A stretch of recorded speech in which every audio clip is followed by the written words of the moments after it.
pleased to welcome on stage Wataru Endo from the J.League. Endo-san, thank you very much for joining us. Thank you. J.League has been growing over the last 20 years. 20 years or so, indeed. And, we just touched on the fact that the World Cup was in Japan and Korea, I think 2002. 2002, yes. Exactly, which was a huge boost to football in Japan. I mean, is J.League, which actually we've got a little video. Can we play the video for J.League just to show us, put it in perspective? Here it is.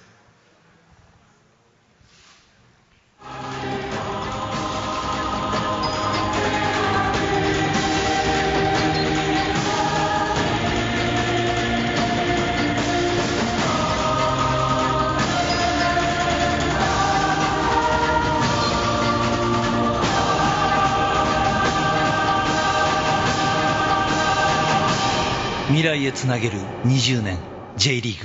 I mean, it seems you've really had 20 years of growth. It's in Japan now. Football is getting very big. Yeah, it's getting big and big every year.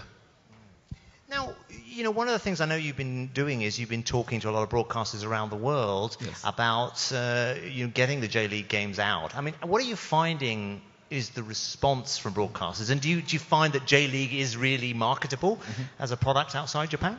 Yes, I do believe J-League is marketable outside Japan, especially in Asia.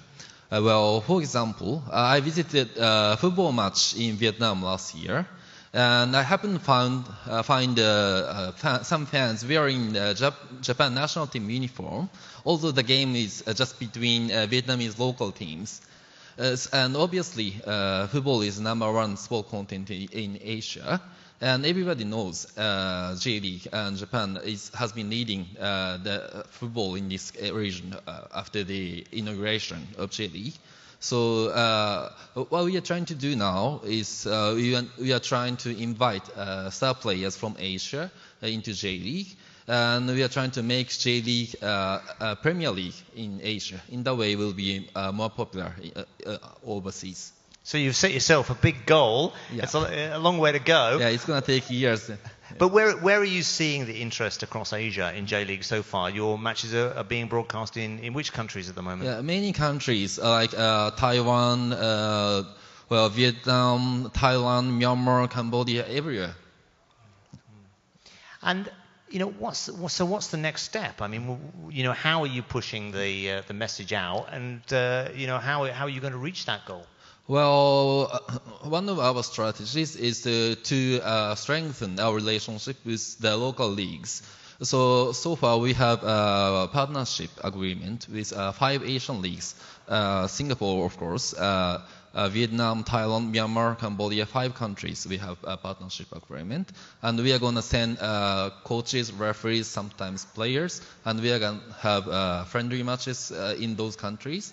And we are also trying to invite the players from those countries. In that way, we'll be help with each other and trying to be more popular in this region.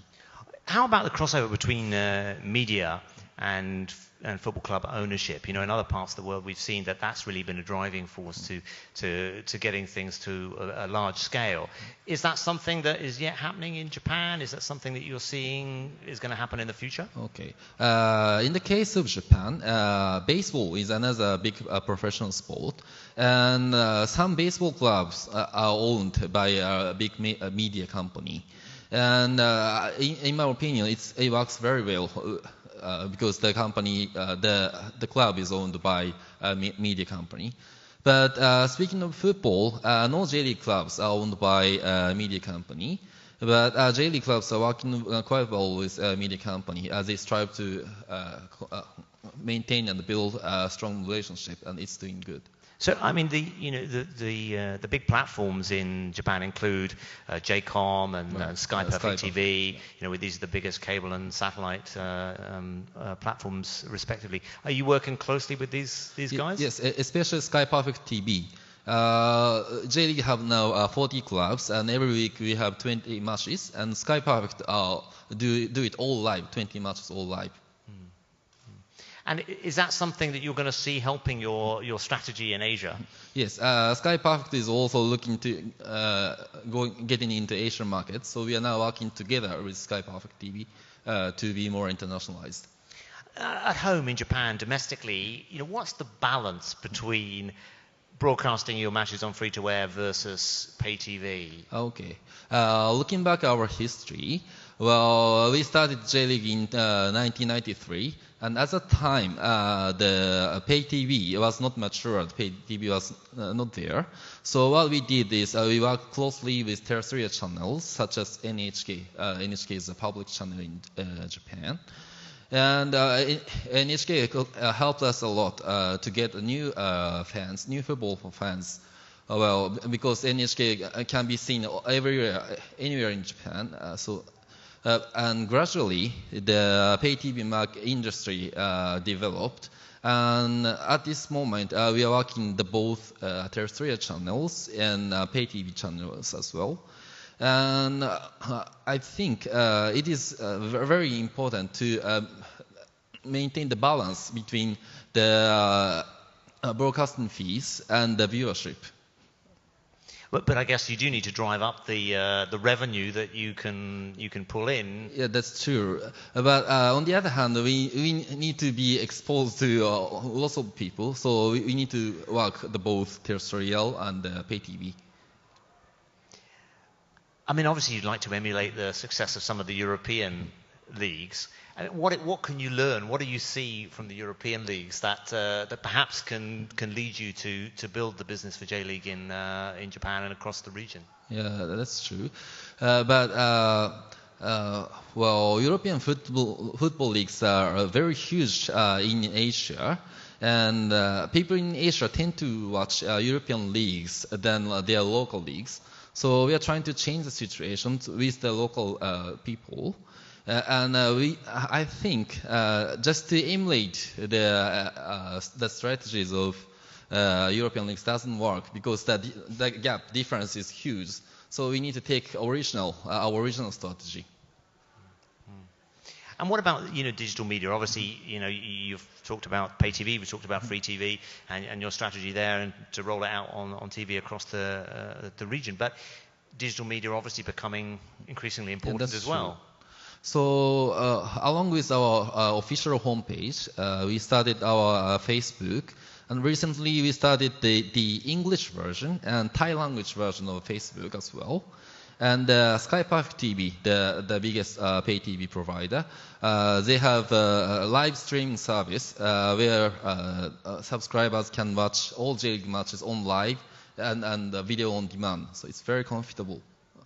So just sort of wrap up. Just tell us how you're distributing your matches. What kind of companies do you work with to get the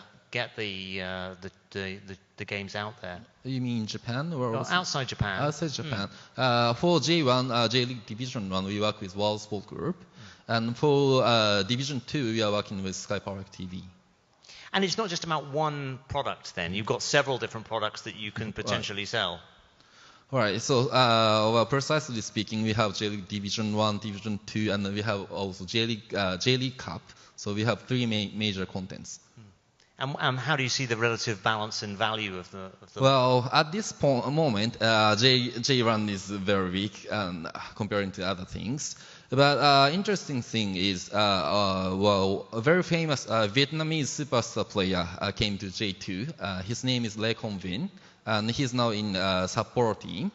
And many Vietnamese TV stations are interested in broadcasting J2 Sapporo matches. So we are now in negotiation with those TV stations. So is that potentially a very good strategy for you to really drive the players from all of these different countries? Are there other instances yet of that happening?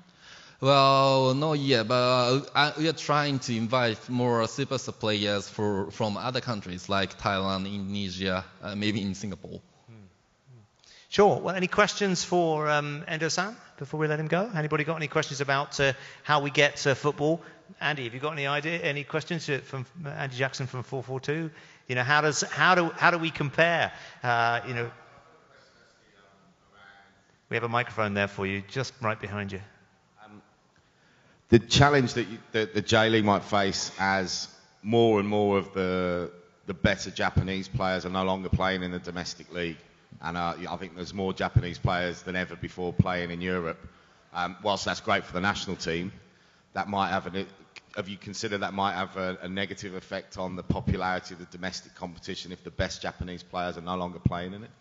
Okay, at this point, about 20 top players moved to Europe. As you know, Kagawa is in Manchester United, Nagatomo is in Intel. But we don't want to stop them to go overseas. Our strategy is focusing on the nurturing young talents together with Asian people. So we want to recruit all talented young players to Japan and make it a Premier League in Japan, in Asia. That's our strategy. We don't want the young players move overseas. We don't stop them. You can't stop them really, though, can you? Because the fees involved are difficult. But I guess it is a struggle. Any other questions? Great. Okay. Well, Endo-san, thank you very much for joining us. We much appreciate your insight into the world of J.League. Thank you very much. Thank you very much. Thank you.